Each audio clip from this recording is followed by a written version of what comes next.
Hi friends, మీకు తెలుసా మన బాడీలో ఎన్ని అణువులు అనేవి ఉంటాయని, ఎన్ని పరమాణువులు?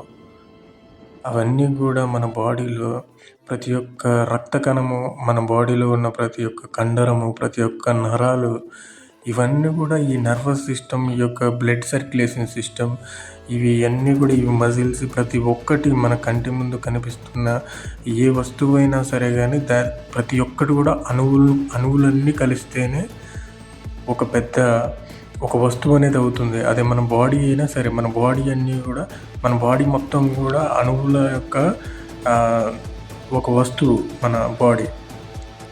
ఇందులో మన ఆలోచనలు అనేవి మనం ఆలోచిస్తున్నప్పుడు, మనం ఎప్పుడైతే పాజిటివ్గా ఫీల్ అవుతామో అప్పుడు మన బాడీ అంతా కూడా మంచి ప్రశాంతంగా ఉంటుంది.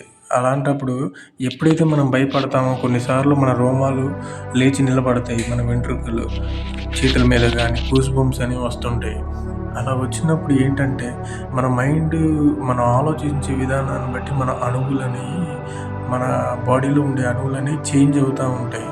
మనం ఏ మీద ఆలోచిస్తామో దాన్నే, ఇప్పుడు మనం ఏదైనా ఆలోచించేటప్పుడు పాజిటివ్గా ఆలోచిస్తుంటే దాన్ని ప్లాసిబో ఎఫెక్ట్ అంటారు.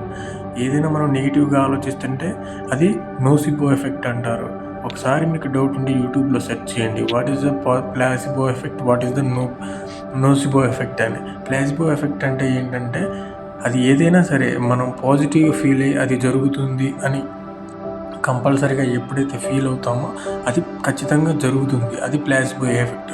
ఇంకోటి ఏంటంటే అది నోసిబో ఎఫెక్ట్. నోసిబో ఎఫెక్ట్ ఏంటంటే, ఏమైనా జరుగుతుందేమో అని మనం ముందే భయపడితే అది జరగడానికి అవకాశం లేకున్నా సరే అది ఖచ్చితంగా జరుగుతుంది. అది మన బాడీలో కానీ, అది బయటైనా సరే. బయట పాసిబిలిటీస్ తక్కువ ఉన్నా బాడీలో కంపల్సరీ